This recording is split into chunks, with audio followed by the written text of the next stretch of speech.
My parents are currently visiting me in SF, and it was very on brand. The first thing they really wanted to do was tour Stanford, and so I obliged them. We went, saw the campus. It's really, really pretty. Like, you've always hear about how pretty Stanford's campus is, but it's actually like mind-blowingly pretty in a way that's, I would say it's like twice as pretty as every other college campus I've been to. And I've been to quite a few, so I think that's really saying something. But, it's different from where I went to college, which was Penn. And it's because it's really just in the middle of, well, I wouldn't say nowhere, but it's very far from any cities nearby.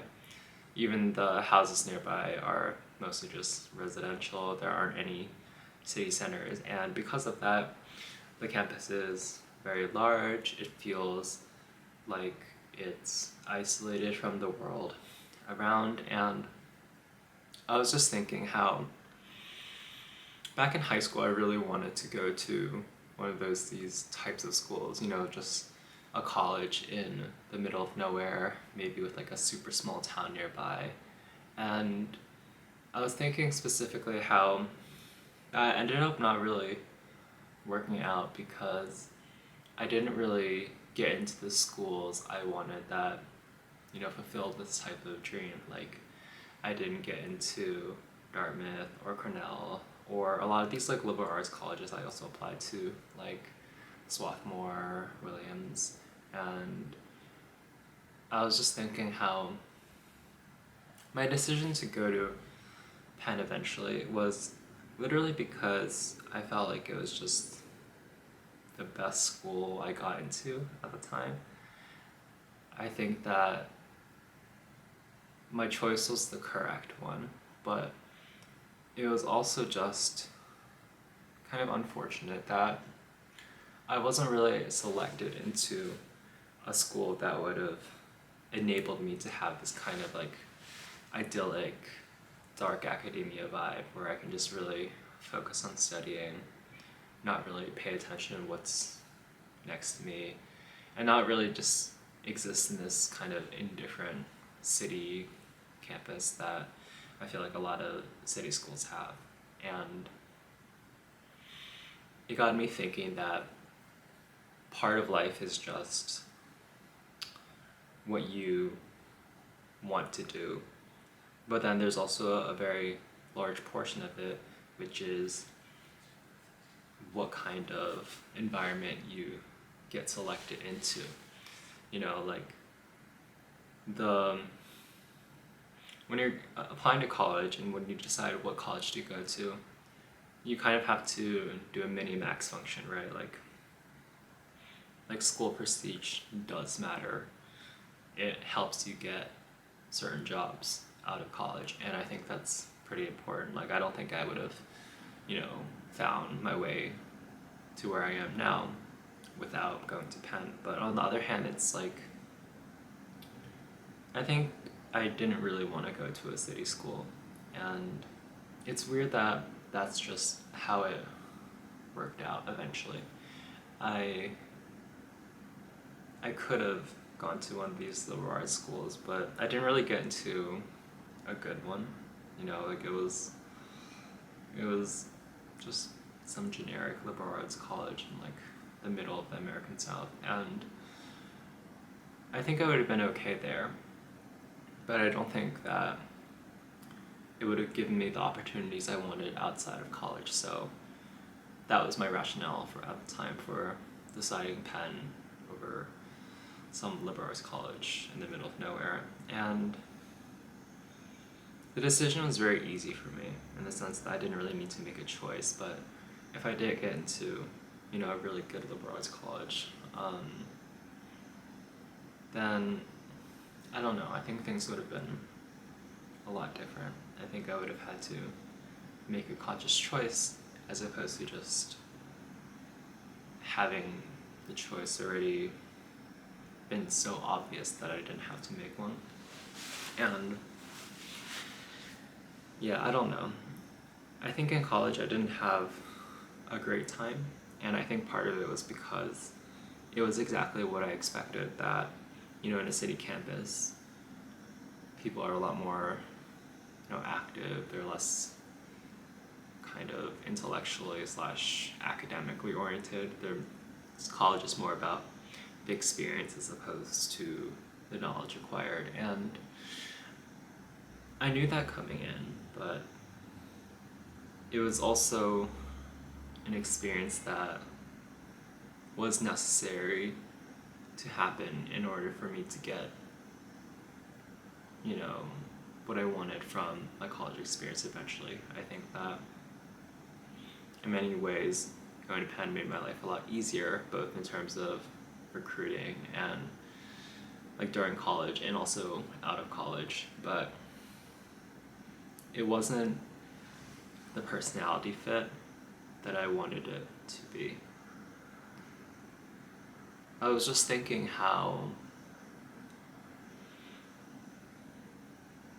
even going to SF, right, in terms of recruiting out of the South Side, right after you get into college,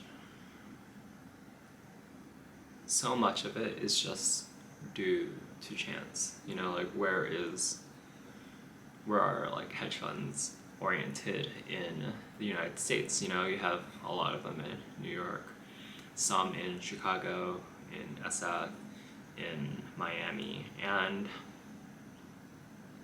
this just happens to be the one that I was selected into. I've been in the process for I think around like 6 months before I got my first offer, and then I kind of just took it, but realistically I was also in like the very final stages, basically a point where they're considering not to give me an offer between another fund in Chicago, another fund in Miami, and then another fund in New York. And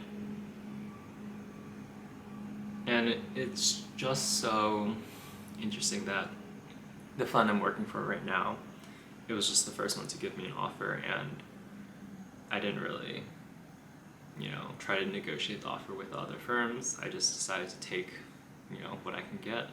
And here I am. And I'm just thinking, of course I had a conscious effort. I think I kind of wanted to either stay in New York where I could be with all my friends, or just go to SF because I do like the West Coast and the weather and the culture here. But it's interesting that what ended up happening, how my life ended up turning out, was just the result of selection. And I don't know what's the best way to live life knowing this fact that what you get selected into matters so much for your future. It's one of those things where, let's say I didn't find a fund in either SF or New York. Let's say I ended up in Chicago, which is, I'm sure, a great city, but not exactly what I was looking for. It's weird knowing that I would have made the compromise in my life to go to Chicago, where I don't particularly want to live, where I don't know anyone, just so I could quote unquote maximize my, I don't know, career trajectory, I would say.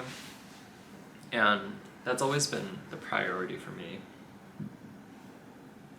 my entire life, just my career trajectory, and everything up until this point has, I think, been, pretty authentic to that value. My decision to go to college, it was a decision where I knew what I was getting into. I knew I would have been less happy at Penn versus some of the other schools I got into, but I chose to go there anyways because there was one of these like domineering values that took precedence over everything else, such as, personal happiness or compatibility. And it's just interesting knowing that and how I've navigated life given what options I have. And on another note, I think I just wonder about how much happier or how my worldview would have changed otherwise if I ended up making another choice, or if I ended up being selected into another trajectory in life. And I don't know, it's just weird to think about how little control I have over my own life given what I value and how I want to structure my life given the opportunities I was given.